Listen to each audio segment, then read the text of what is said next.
They see my disability, I see my ability.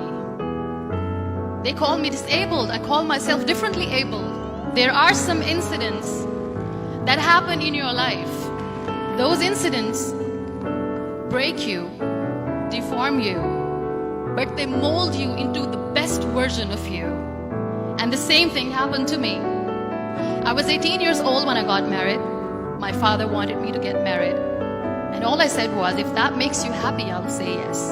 And of course, it was never a happy marriage. Just about after 2 years of getting married, I met a car accident. Somehow my husband fell asleep and the car fell in the ditch. He managed to jump out, saved himself. I'm happy for him. But I stayed inside the car and I sustained a lot of injuries. The list is a bit long, don't get scared. The wrist was fractured. Shoulder bone and collarbone were fractured. My whole rib cage got fractured. And because of the rib cage injury, lungs and liver were badly injured. I couldn't breathe. I lost urine and bowel control. That's why I have to wear the bag wherever I go. 3 vertebrae of my backbone were completely crushed. And I got paralyzed for the rest of my life. I finally ended up in a hospital where I stayed for 2.5 months. I underwent multiple surgeries. One day, doctor came to me and he said, well, I heard that you wanted to be an artist, but you ended up being a housewife. I have a bad news for you. You won't be able to paint again because your wrist and your arm are so deformed, you won't be able to hold a pen again. Next day, doctor came to me and said, your spine injury is so bad, you won't be able to walk again. Because of your spine injury and the fixation that you have in your back, you won't be able to give birth to a child again. That day, I was devastated. I asked my mother, why me? And that is where I started to question my existence. Why am I even alive? And that is where I realized that the words have the power to heal the soul. My mother said to me, this too shall pass. God has a greater plan for you. I don't know what it is, but He surely has. And in all that distress and grief, somehow or the other, those words were so magical that they kept me going.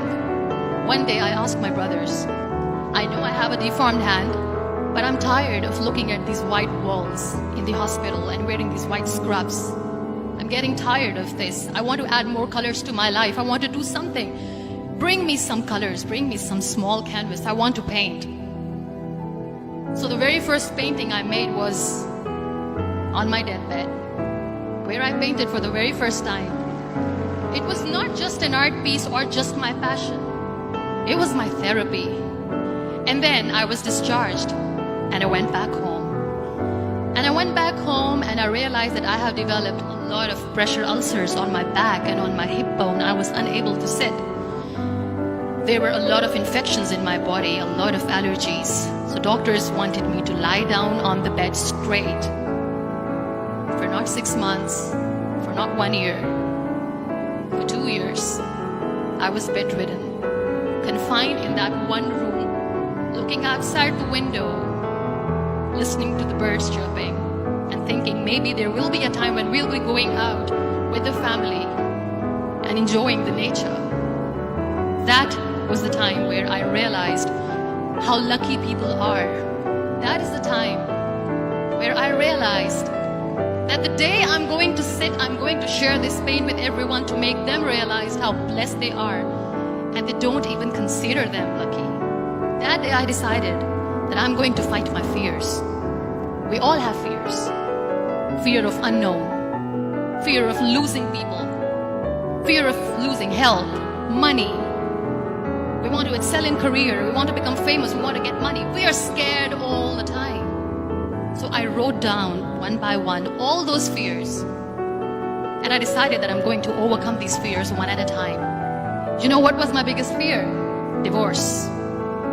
I was trying to cling on to this person who didn't want me anymore, but I said no. I have to make it work. But the day I decided that this is nothing but my fear, I liberated myself by setting him free. And I made myself emotionally so strong that the day I got the news that he's getting married, I sent him a text that I'm so happy for you and I wish you all the best. And he knows that I pray for him today. Number 2 was, I won't be able to be a mother again. And that was quite devastating for me.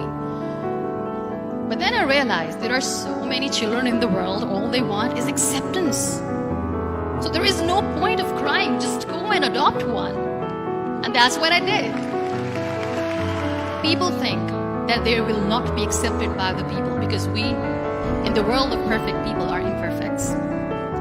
So I decided that instead of starting an NGO for disability awareness, which I know will not help anyone, I started to appear more in public.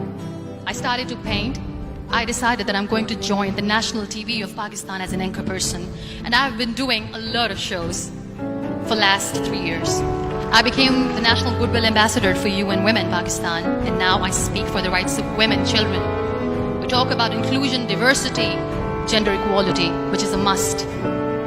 Every time I go in public, I always smile. It's always a big toothy smile on my face, and people ask me, don't you get tired of smiling all the time? What's the secret? I always say one thing, that I have stopped worrying about the things that I have lost, the people that I have lost. Things and people who were meant to be with me are with me. And sometimes, somebody's absence makes you a better person. Cherish their absence. It's always a blessing in disguise. Live your life fully. Accept yourself the way you are. Be kind to yourself. Be kind to yourself. I'll repeat, be kind to yourself, and only then you can be kind to others. Love yourself and spread that love. Life will be hard. There will be turmoil. There will be trials, but that will only make you stronger. So when you accept yourself the way you are, the world recognizes you. It all starts from within.